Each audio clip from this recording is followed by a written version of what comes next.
Good morning दोस्तों। आज का भाग 18, प्रश्न संख्या 86। एक दुकानदार किसी कमीज को 7% बट्टे पर देता है। यदि उसने 9% बट्टे दिया होता तो उसे 15 रुपया कम लाभ होता। कमीज का अंकित मूल्य कितना है? देखिए, पहले 7% बट्टा देता है, फिर 9 बट्टा देता है, मैंने अधिक बट्टा देता है तो उसको कम लाभ होता ना। तो कितना अधिक बट्टा दिया उसको निकाल देंगे, अंतर निकाल देंगे। ठीक है, 9% और पहले दिया था 7%। उसका अंतर जो है कितना हो रहा है वो जो है वो कम लाभ होगा, उसका अंतर के बराबर 15 रुपया होगा। ठीक है, अब ये कितना हो जाएगा? 9 से 2% बराबर 15। हमको कुल निकालना है ना, मैंने कुल अंकित मूल्य निकालना है, मैंने 100% निकालेंगे। कुल निकालना है, पूरा मूल प्राइस निकालना है तो 100% निकाल देंगे। 100% बराबर क्या होगा? 2% 15, 100% बराबर 50 से गुना होगा, ये भी 50 से गुना होगा। 15 गुना 50 बराबर 15 25 75, 750 रुपया। ठीक है, 750 रुपया क्या हो गया? उसका अंकित मूल्य हो गया। एक पुस्तक को उस पर छापे मूल्य पर 10% बट्टा देकर बेचने से एक दुकानदार को 12% लाभ होता है। पुस्तक के क्रय मूल्य तथा उस पर छापे मूल्य का अनुपात क्या है? क्रय मूल्य और छापे मूल्य का अनुपात निकालना है। ठीक है, तो सबसे पहले हम लोग क्या करेंगे? इसका छापे मूल्य यानी कि MRP बराबर 100 मान लेते हैं। ठीक है, तो पहले क्या करता है? 10% बट्टा देता है, तो बट्टा देने के बाद क्या निकलेगा? 10% बट्टा देता है तो विक्रय मूल्य निकलेगा। 10% बट्टा देता है, छूट देता है, कितना होगा विक्रय मूल्य? 90 होगा। ठीक है, हमेशा अंकित मूल्य से विक्रय मूल्य ही निकलेगा। अब जब लाभ या हानि होगा तो उससे क्रय मूल्य विक्रय मूल्य का संबंध है। अब विक्रय मूल्य से हम लोग क्रय मूल्य निकालेंगे। क्रय मूल्य निकाला, 12% लाभ, मैंने ये जो बेचा है 12% लाभ करके, तो क्रय मूल्य कितना होगा? कम होगा। ठीक है, 90 यानी कि लाभ करके, लाभ माने 100/112। ठीक है, 100/112 हुआ क्योंकि 12% लाभ कमाया। 100/112 गुना हो जाएगा तो ये क्रय मूल्य हो जाएगा। ठीक है, अब ये क्रय मूल्य हो गया, इसको हम लोग क्या करते हैं? रहने देते हैं। अब हमको अनुपात निकालना है, किसका किसका? क्रय मूल्य और छापे मूल्य MRP का, मैंने ये क्रय मूल्य का और छापे मूल्य का, इसका अनुपात निकालना। छापे मूल्य कितना? 100 डायरेक्ट निकाल दे रहे हैं। ठीक है, ये कट जाएगा, ये कटेगा, 2 से 45 हो जाएगा, 5 दूनी 10, 6 दूनी 12, ये इधर हो जाएगा, ये 1 हो गया। ठीक है, यानी कि 45:56 हो जाएगा इसका अनुपात, आंसर। अगला प्रश्न संख्या 88। किसी निर्माता ने एक वस्तु का अंकित मूल्य ₹50 निर्धारित किया तथा उसे 20% का बट्टा देकर बेच दिया। यदि उससे 25% लाभ हुआ होता तो उस वस्तु का क्रय मूल्य कितना है? चलिए, बहुत आसान है। इसमें MRP दिया हुआ है 50। ठीक है, इसमें बट्टा देता है 20%, तो बट्टा देता है तो क्या निकलेगा? विक्रय मूल्य निकलेगा। 50 का 20% क्या होगा? 80/100। ठीक है, 0 0 0 0 40 हो गया। 40 रुपया हो गया विक्रय मूल्य। ठीक है, अब हमको क्रय मूल्य निकालना है, CP। ठीक है, विक्रय मूल्य 40 था, इसमें उसको 25% लाभ कमाना है, तो क्रय मूल्य 100, तो विक्रय मूल्य क्या होगा? 125। ठीक है, 100 ऊपर हो जाएगा, क्रय मूल्य निकालना है।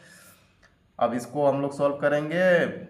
25 चौके 25 पचे 5 आटे 8 चौके 32, ये 32 रुपया क्या हो जाएगा? उसका क्रय मूल्य हो जाएगा। 89 एक व्यापारी अपने माल पर क्रय मूल्य से 30% अधिक मूल्य अंकित करता है तथा इस पर 15% बट्टा देता है। उस वस्तु का क्रय मूल्य कितना है जिस पर उसे ₹84 लाभ हो? ठीक है, लाभ दिया है, क्रय मूल्य निकालना है। चलिए, सबसे पहले हम लोग क्या करेंगे?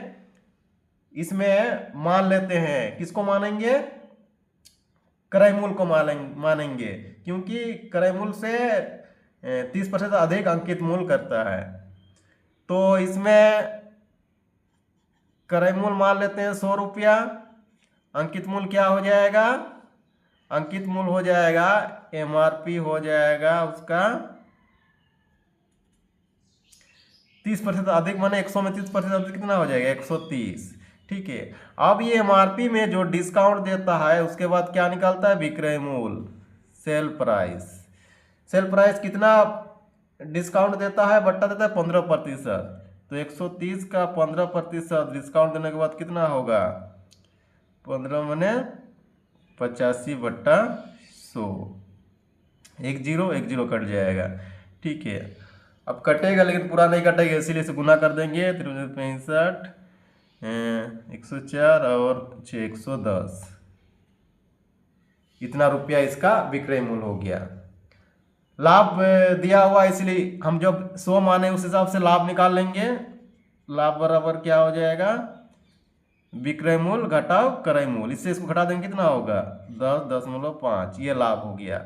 अब हमको निकालना है क्रय मूल्य। देखिए, आप देखिए, क्रय मूल्य निकालना है तो जो क्रय मूल्य निकालना है इसमें लाभ दिया हुआ है। ठीक है, जो दिया हुआ है और जो हम माने उससे जो लाभ निकला उसको डिवाइड कर देंगे, माने लाभ लाभ कैंसिल कर देंगे। ये 84 था।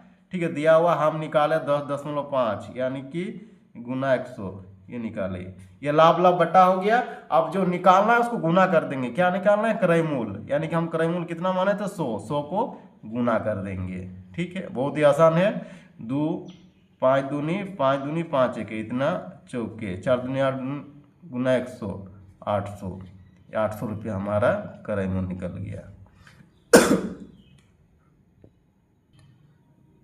दोस्तों ये समझ में आ गया होगा। यदि नहीं समझे तो अगला और कुछ क्वेश्चन देखिए, बिल्कुल समझ में आ जाएगा।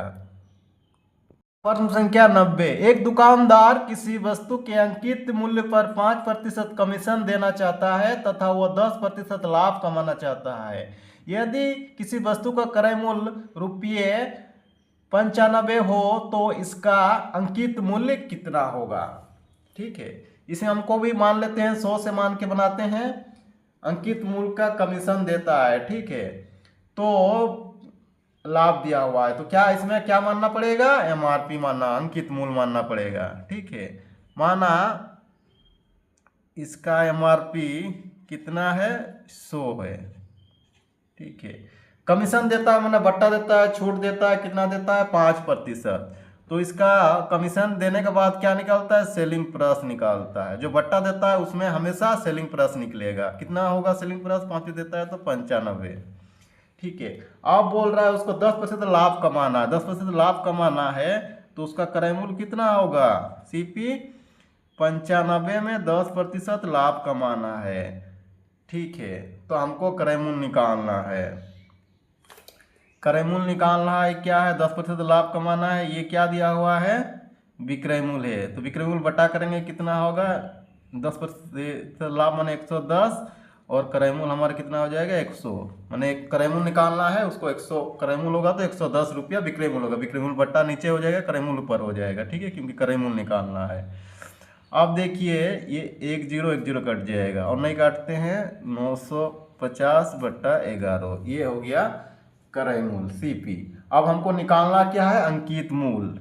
क्या निकालना है? अंकित मूल्य निकालना है। क्रय मूल्य दिया हुआ है, MRP निकालना है। ठीक है, अंकित मूल्य कितना होगा? वास्तविक अंकित मूल्य निकालना है। दिया हुआ है क्या? क्रय मूल्य कितना दिया हुआ है? क्रय मूल्य 95 दिया हुआ है क्रय मूल्य। डिवाइड कर देंगे, मेरा क्रय मूल्य कितना था उसको डिवाइड कर देंगे 950/11 गुना 11 हो जाएगा, ऊपर गुना हो जाएगा। गुना क्या कर देंगे? हमको MRP निकालना है, MRP गुना कर देंगे। समझ में आया? जो दिया हुआ है और जो हम 100 मान के निकाले उसको बट्टा कर देंगे और जो निकालना है वो जो निकालना MRP निकालना है तो MRP गुना करेंगे। विक्रय मूल्य निकालना था तो विक्रय मूल्य गुना करते। ठीक है, जो निकालना है वो गुना करेंगे। इस तरह से ये निकल जाएगा 0 1 0 95 11 गुना 10 बराबर 110। 110 रुपया हमारा MRP होगा।